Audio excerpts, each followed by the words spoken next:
सभी लोगों को जो भी हमारे मुल्क के आइन और कानून में भरोसा रखते हैं वो एनआरसी का बायकॉट करें। कोई ज़रूरत नहीं है।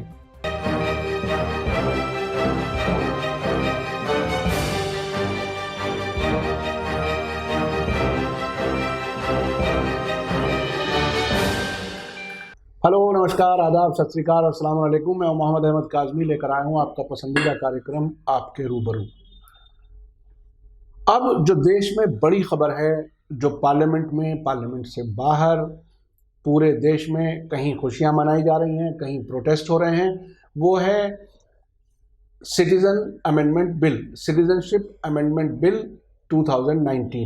इसमें यह कहा गया है कि पाकिस्तान, अफगानिस्तान और बांग्लादेश से आने वाले शरणार्थियों में जो गैर मुस्लिम हैं उनको भारत की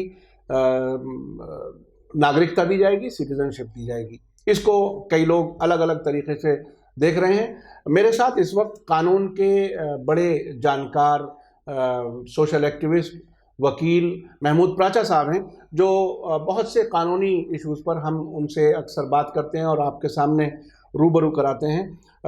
महमूद प्राचा साहब, वेलकम है आपका मीडिया स्टार वर्ल्ड में। आप बताइए कि ये एक के बाद एक जो बड़े फैसले आ रहे हैं, जिन्हें बड़ा फैसला कहा जा रहा है, कुछ लोग इसको हिंदू राष्ट्र की तरफ जाता हुआ देख रहे हैं, आप इसको कैसे देख रहे हैं? क्योंकि आप कानून जानते हैं और पॉलिटिक्स में भी आपकी बहरहाल बहुत अच्छी पकड़ है। क्या समझते हैं आप इसके बारे में? देखिए, मैं ये समझता हूँ कि आरएसएस और भारतीय जनता पार्टी, जो कि उसकी एक जमात है आरएसएस की, वो इस मुल्क में उन्होंने लूट और चोरी का माहौल एकदम पूरा गर्म कर रखा है। तो हमारा मुल्क का जो इक़्तिसादी और जो हमारा फाइनेंशियल और जो स्ट्रेंथ है कंट्री की, वो एकदम इन्होंने लूट के बिल्कुल खोखली कर दी। बुनियादी वजह है ये। अब उससे ध्यान हटाने के लिए एक के बाद एक ऐसे फैसले कर रहे हैं जिससे मुल्क का नुकसान हो रहा है और मनुवाद जो है, जो कि ब्राह्मण, क्षत्रिय और वैश्यों की ताकत को ये और बढ़ाना चाहते हैं, दूसरे जो अम्बेडकरवादी, जो कि मूल निवासी लोग हैं, उनकी कॉस्ट पे। ये इनका 2-3 सेंटेंसेस में इनकी पूरी पॉलिसी और इनकी पूरी प्लानिंग साफ तौर पे बताई जाए तो वो इस तरह बताई जा सकती है। अब जो ये सीएबी और का जो इन्होंने जो ये एक नया खेल चलाया है, वो साफ साफ तौर पे एक चोरी को छुपाने के लिए दूसरी चोरी करने का नाम दे सकते हैं। मैं आपको सब लोगों को याद होगा कि इन्होंने पहले आसाम में एनआरसी का एक मुद्दा उठाया 80 के दशक से। ये आरएसएस के लोगों ने उठाया था और दूसरी जमातों में भी जो आरएसएस के अनासिर हैं, कांग्रेस पार्टी में भी और दूसरी पार्टी में भी, उन लोगों ने भी इसको एक बहुत बड़ा मुद्दा बना दिया। ऐसा कर दिया कि आसाम में शायद बांग्लादेशी मुसलमान लफ्ज़ पे मैं ख़ास दौर देना चाहता हूँ, वहाँ पे करोड़ों की तादाद में आ गए आसाम में, और उससे पूरे मुल्क को ख़तरा है।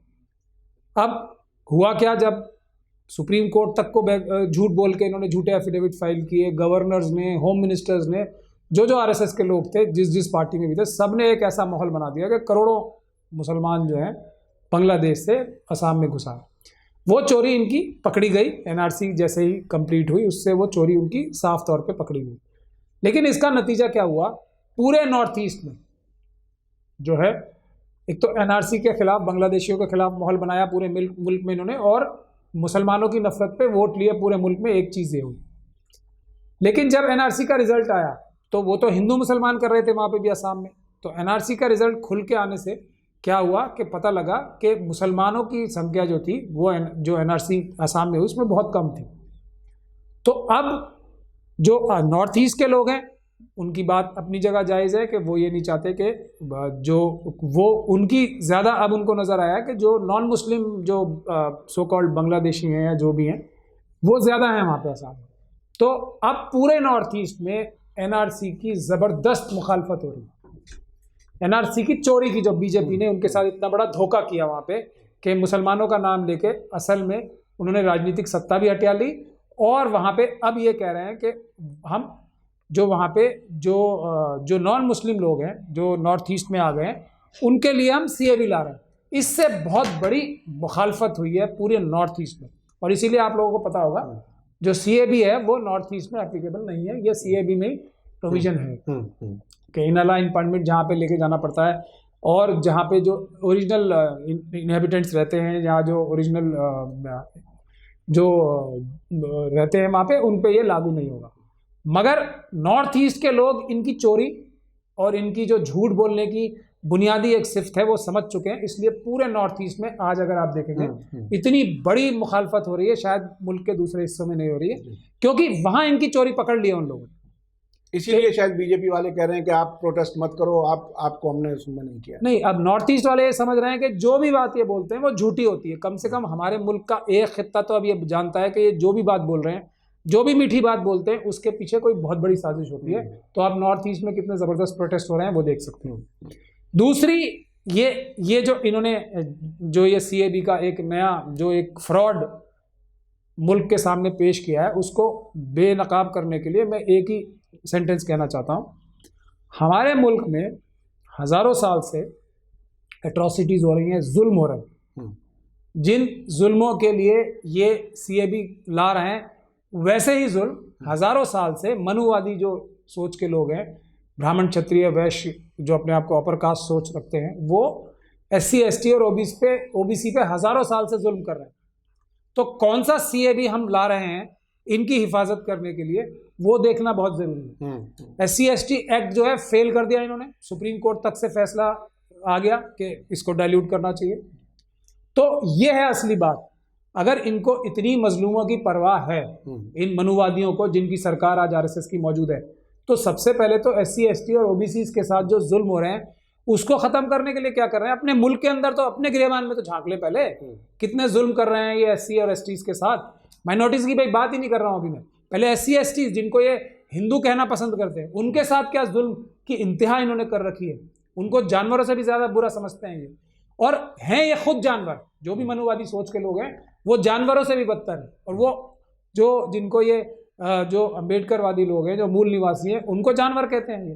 तो ये है इनकी जलालत, और मैं बहुत सख्त लफ्ज़ इस्तेमाल कर रहा हूं। ये बहुत बड़ी बात कह रहे हैं आप, लेकिन बहरहाल आपकी ऑब्जर्वेशन ज़रूर ऐसी हैं और होंगी जिसमें आप मजबूती से कह रहे हैं। इसको आम तौर पर ये भी समझा जा रहा है कि ये मुसलमानों के ख़िलाफ़ है, और मुसलमानों को चूँकि उसमें बाहर से अगर कोई शरणार्थी के तौर पर आया तो मुसलमान को नहीं बाकी सबको सिटीज़नशिप दे दी जाएगी। उसको आप किस तरह से देख रहे हैं? देखिए, मैं आपको यही बता रहा हूँ, किसी को कोई सिटीजनशिप नहीं मिलने वाली।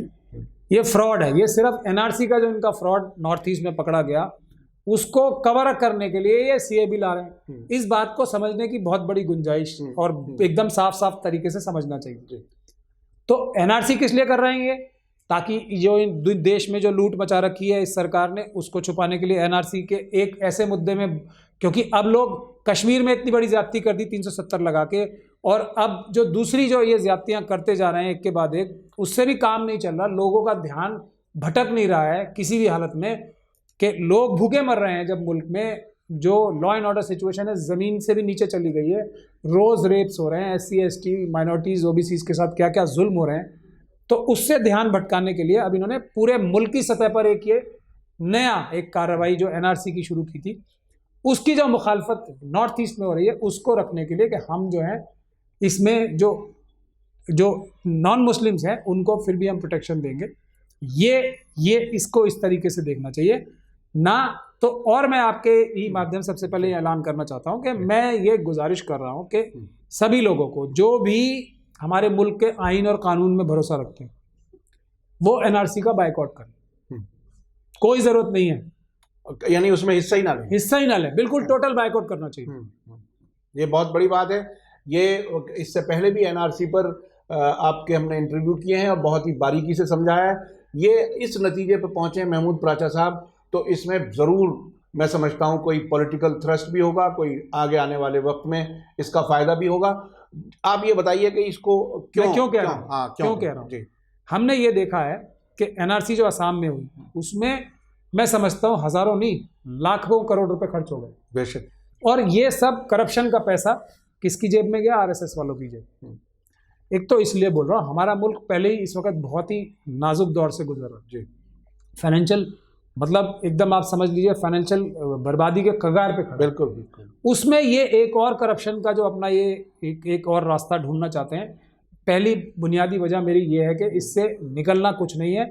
जो आसाम की एनआरसी से हुआ है उसी तरीके से कोई भी मुसलमान बांग्लादेशी नहीं निकलेगा हमारे मुल्क में, और एक भी मुसलमान बाहर नहीं जाएगा, ना उसका लिस्ट से नाम हटेगा, ना उसकी सिटीजनशिप जाएगी।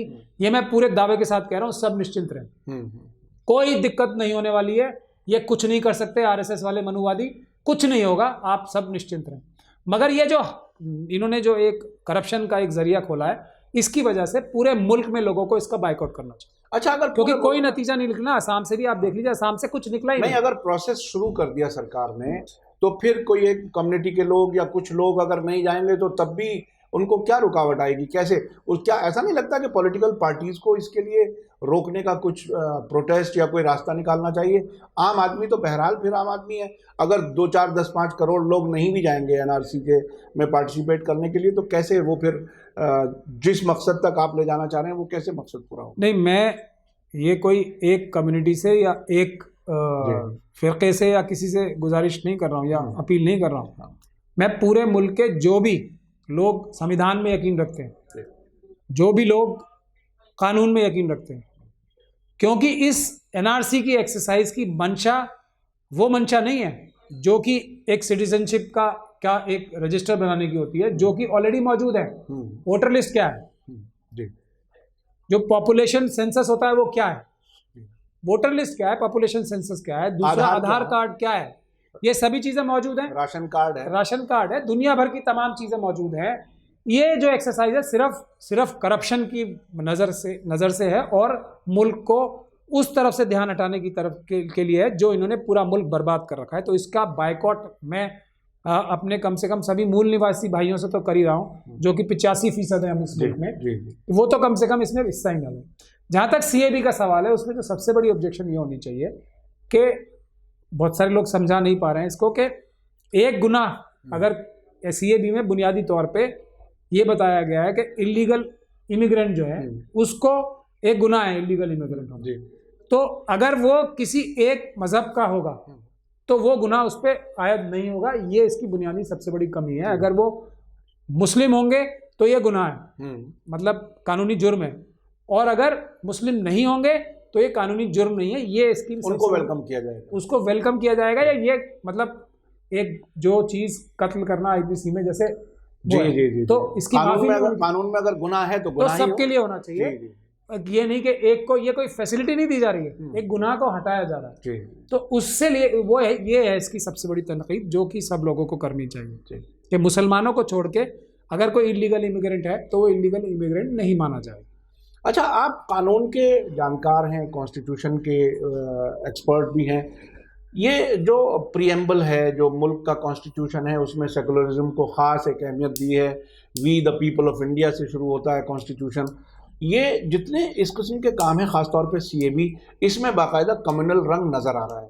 क्या इसमें कहीं कोई कानूनी कोई चाराजोई हो सकती है, जिसमें कहीं सुप्रीम कोर्ट से या कहीं जाकर के दरवाज़ा खटखटाया जाए, या बस पार्लियामेंट ने कर दिया तो सबको खामोशी से एक्सेप्ट करना है? कानूनी तौर पर क्या मुमकिन है, क्या हो सकता है? आजकल जो माहौल बना हुआ है तो दरवाजे तो सब खटखटाए जाने चाहिए, और बिल्कुल जायज़ दरवाजे खटखटाने की पूरी गुंजाइश है इसमें। कानून में गुंजाइश है, कानून में एकदम ओपन शट है, ऐसा नहीं किया जा सकता। सैकड़ों जजमेंट्स हैं इस बारे में कि स्टेट जो है सारे फंक्शंस उसके न्यूट्रल होंगे, सेकुलर होंगे, और मज़हब की बुनियाद पे डिस्क्रिमिनेशन नहीं होगी। ये तो बाकायदा कॉन्स्टिट्यूशन को वायलेट कर रही है सरकार, बिल्कुल ऐसा लगता है। मगर जो हालात चल रहे हैं हमारे जो जुडिशल सिस्टम में, आप देख रहे हैं अभी ये हालात तक पहुंच गए हैं कि हैदराबाद के एनकाउंटर में लोग जजों के ऊपर पुलिस को तरजीह दे रहे हैं। तो कितनी क्रेडिबिलिटी जुडिशरी की गिर गई है, तो आप समझ सकते हैं। ये इसीलिए दरवाजे खटखटाने से नहीं होगा, पब्लिक को सड़क पे आना पड़ेगा। हमारे सुप्रीम कोर्ट के 4 जजों ने खुद प्रेस कॉन्फ्रेंस करके 2000 ये बहुत बड़ी बात है कि बोला था कि सड़क पे आना पड़ेगा। ये एक मजबूरी की हालत में है, नहीं तो उसूलन तो जाना चाहिए था अदालत में। पब्लिक मतलब किसके साथ हो, कैसे हो, कौन खड़ा हो जिसके साथ पब्लिक आए, वो क्या हो? देखिए, लीडरशिप जो ख़ास तौर पे जो ओप्रेस्ड कम्युनिटीज़ हैं, क्लासेस हैं, उसकी लीडरशिप सब RSS ने हाईजैक कर रखी है। आप मुस्लिम लीडरशिप देख रहे हैं, आप दलित लीडरशिप देख रहे हैं, आप ओबीसी लीडरशिप देख रहे हैं और आप शेड्यूल ट्राइब लीडरशिप भी देख रहे हैं। तो ये सब तो हाईजैक्ड है लीडरशिप, बिल्कुल इनको कुंद कर रखा है। जब तक नई लीडरशिप नहीं उभरेगी और वो उभर भी रही है, तब तक आपको लीडरशिप पे भरोसा नहीं रखना चाहिए। पब्लिक तड़प रही है, पब्लिक परेशान है, एक एक आदमी हमारे मुल्क का परेशान है, जो आम आदमी है उसको सामने आना चाहिए। किसी लीडरशिप की कोई ज़रूरत नहीं है। आप सब लोग बाइकआउट करें एनआरसी का, और अगर सब बाइकआउट करेंगे तो सरकार को मजबूरन ये वापस लेना पड़ेगा, क्योंकि ये एक बिल्कुल ही मुल्क को कमज़ोर करने वाला और मुल्क की फाइनेंशियल रिसोर्सेज को और कम करने वाला एक एक्सरसाइज आरएसएस शुरू कर रही है। बहुत बहुत शुक्रिया महमूद प्राचा साहब, आपने जिस तरह से अपने राय दी है कि लोगों को सड़क पे आना चाहिए, और ये भी बताया है कि कानून में गुंजाइश तो है लेकिन जुडिशरी पर लोगों का भरोसा कम होता जा रहा है, जो हैदराबाद के वाक़े से सामने आया है। मैं सिर्फ इतना ही कहूँगा कि कानून के अंदर रहते हुए जिस तरह से महमूद प्राचा साहब ने बताया उस तरह से अपना संघर्ष जारी रखें, और मैं समझता हूँ इस मुल्क के हालात बेहतर होंगे अगर लोग जागरूक रहेंगे और सब मिल कर के रहेंगे। ये जब डिवाइड करने की बात होती है धर्म के नाम पर, समुदाय के नाम पर, वहीं समझते हैं कि वो एक तरह से समाज को और देश को नुकसान पहुंचाने की बात होती है। इसी के साथ मुझे दीजिए इजाज़त। धन्यवाद, शुक्रिया। जय भारत, जय हिंद।